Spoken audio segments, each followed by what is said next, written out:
मामले उलझे पड़े थे, इसमें काफी तर समाजवादी पार्टी का योगदान था। और देखा जाए तो उसमें अबू आजमी ने जो बात कही थी, उन्होंने कहा था कि शरद पवार जी के यहां तक पहुंचे थे और कहा कि अगर हमको 5 सीट नहीं देंगे तो हम 25 पर लड़ा देंगे, उनको हरियाणा वाली औकात में हम ला देंगे। नमस्कार, मैं हूं संजय पांडे और आप देख रहे हैं समाज की बात।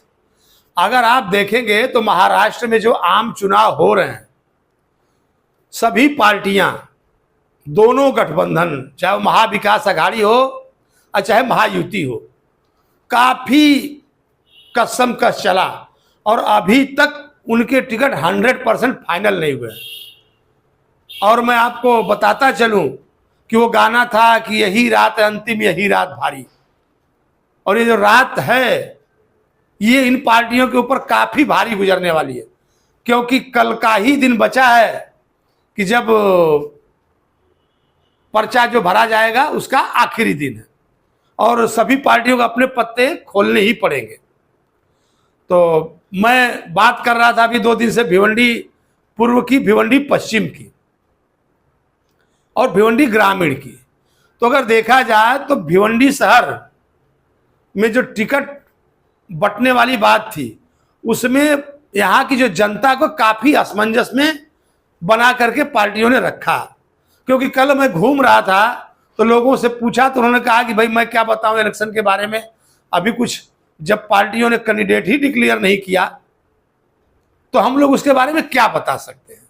जैसे कि अभी आप देखेंगे कि भिवंडी विधानसभा पूर्व में थोड़ी थोड़ी स्थिति साफ हुई।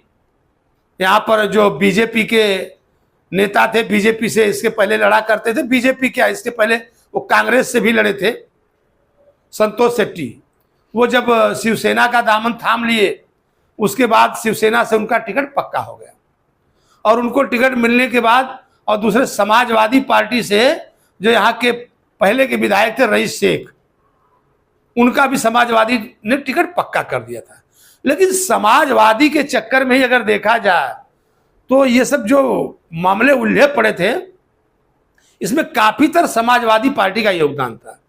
और देखा जाए तो उसमें अबू आजमी ने जो बात कही थी, उन्होंने कहा था कि शरद पवार जी के यहां तक पहुंचे थे और कहा कि अगर हमको 5 सीट नहीं देंगे तो हम 25 पर लड़ा देंगे, उनको हरियाणा वाली औकात में हम ला देंगे। तो कहीं ना कहीं कांग्रेस शायद अब ये बात समझ चुकी थी कि अगर हम जितना झुकेंगे तो उसके गठबंधन के सहयोगी, चाहे वो यूबीटी हो या समाजवादी हो चाहे राष्ट्रवादी हो, उनको ये बात बिल्कुल समझ में आ गई थी।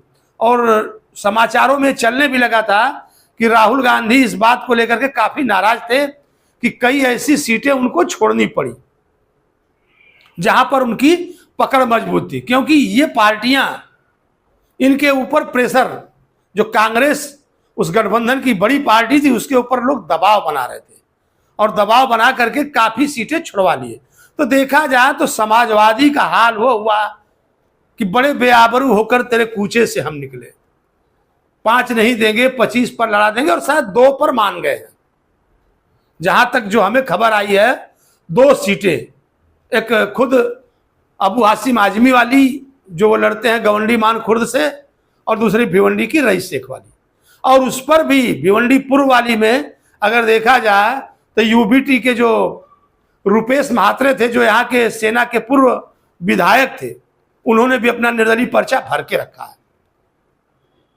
और हमने इसके लिए बात कही कि यही रात अंतिम, क्योंकि कल तक ये जो बागी हैं, अगर देखा जाए तो बागियों ने सारी पार्टियों में सरदर्द बना करके रखा है। सभी परेशान हैं अपने अपने बागियों को संभालने के चक्कर में, और जो बागी नहीं संभाल पाएंगे उनको आगे चल करके तकलीफ होगी।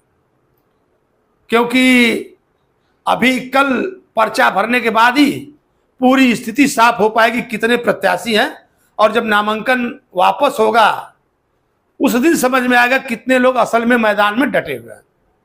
और ये तो हुई भिवंडी पूर्व वाली हाल। और समाजवादी की जो कि मांग रही थी कि हमें मालेगांव सेंट्रल दे दिया जाए, धुलिया दे दिया जाए, भिवंडी पश्चिम दे दिया जाए। उन्होंने रियाज आजमी को अपना उम्मीदवार भी बना दिया था। दरअसल भिवंडी पश्चिम की सीट भी बड़ी पेचीदा सीट है। जो भिवंडी पश्चिम की सीट है वो भी बड़ी पेचीदा सीट है। वहां पर कांग्रेस ने अपना प्रत्याशी घोषित कर दिया और जो कांग्रेस के प्रत्याशी थे दयानंद मोतीराम चोरगे, पार्टी के वो पुराने नेता हैं और पार्टी ने उन पर अपना दांव लगाया।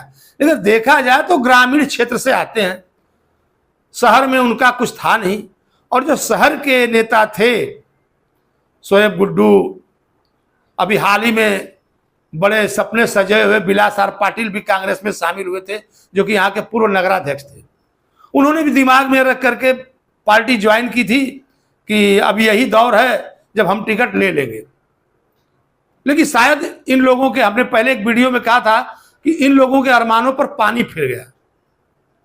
पार्टी ने अपने पुराने कार्यकर्ता दयानंद को पश्चिम से टिकट दे दिया कांग्रेस ने, और अब रियाज आजमी देखते हैं क्या करते हैं, निर्दलीय लड़ते हैं कि क्या करते हैं, या समाजवादी उनको पीछे करती है। अगर आप देखेंगे तो किसी ने समाजवादी पार्टी के राष्ट्रीय अध्यक्ष अखिलेश जी से पूछा कि आखिर महाराष्ट्र में आप क्या कर रहे हैं, तो उन्होंने कहा भाई देखिए वहाँ का जिम्मा हम उनको छोड़ रहे हैं, हालांकि जहाँ हम मजबूत होंगे वहाँ हम जरूर लड़ेंगे, और राजनीति में कोई त्याग नहीं होता है। उनका कहना था कि राजनीति में कोई त्याग नहीं होता है। लेकिन अगर देखा जाए तो भिवंडी पश्चिम की सीट भी कांग्रेस में जो उम्मीदवार लाए गए, तो जो यहाँ के लोकल कांग्रेसी थे भिवंडी पश्चिम के, उन्होंने उसका जबरदस्त विरोध किया। उनका कहना था कि पैराशूट प्रत्याशी लाया गया, क्या हमारे यहाँ प्रत्याशी नहीं थे? और अब देखना है असदुद्दीन ओवैसी वाली पार्टी, उसी के ऊपर सारा खेल निर्भर करता है कि उसके कौन से प्रत्याशी भिवंडी पश्चिम और भिवंडी पूर्व में आते हैं। बीजेपी से महेश चौगले वहां पर कंटिन्यू हो ही गए हैं। तो जो सबसे बड़ी बात है वो ये है कि देखने वाली बात है कि कहां पर वोटों का समीकरण किस तरह से बदलता है।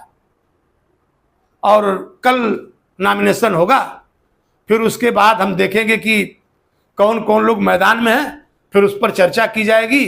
तब तक के लिए धन्यवाद।